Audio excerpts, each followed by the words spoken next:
की बात यह है कि खुदा खौफ और रजा के दरमियान है। अब उम्मीद का भी हर दौर नहीं है और खौफ का भी हर दौर नहीं। मजे की बात यह है कि जवानी तेरी खौफ में गुजरे और बुढ़ापा तेरा उम्मीद से।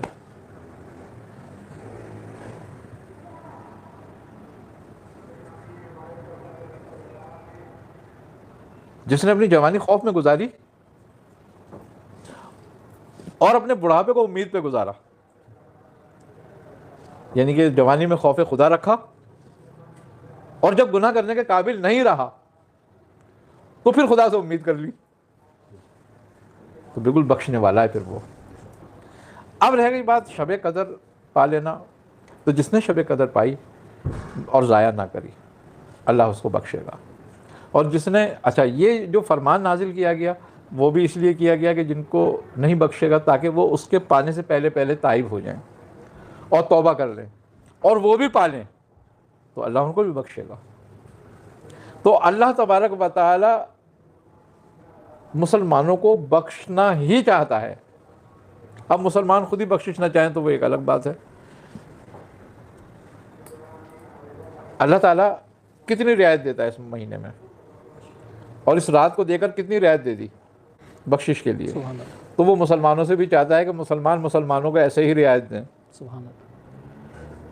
खूबी की बात यह है कि कमाल बात यह है कि सारी दुनिया में जब उनके अपने मजहबी त्यौहार आते हैं तो हर चीज़ें सस्ती हो जाती हैं, हर चीज़ों पे सेल लगा देते हैं। बाज़ जगह तो 90% डिस्काउंट देके 10% पे सेल लगाई होती है।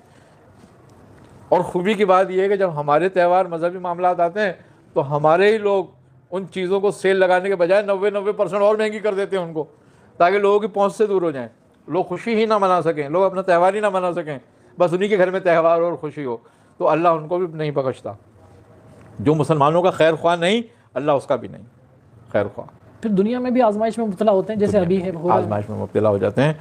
तो बात यह है कि जिन भी खातून का यह सवाल है तो उनके लिए यह है कि अगर वो इस रातों को पाएँ तो उनको पाने से मुराद ये है कि उस रात को ज़ाया ना करें और फिर खुदा से कभी उम्मीद रखें कि ये मेरी आखिरत की बख्शिश का नतीजा है और मेरी आखिरत में इसके ज़रिए में, इसके वसीले से मेरी आखिरत अच्छी हो जाएगी।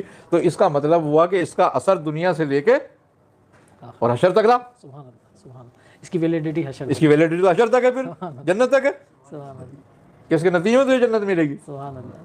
तो इस बात का यकीन रखे कि जब आज तू तौबा कर रही है तो इसका असर क़यामत तक के लिए है और आगे तुझे जन्नत के लिए इसका नतीजा। सुभान अल्लाह की बात है। जज़ाकल्लाह।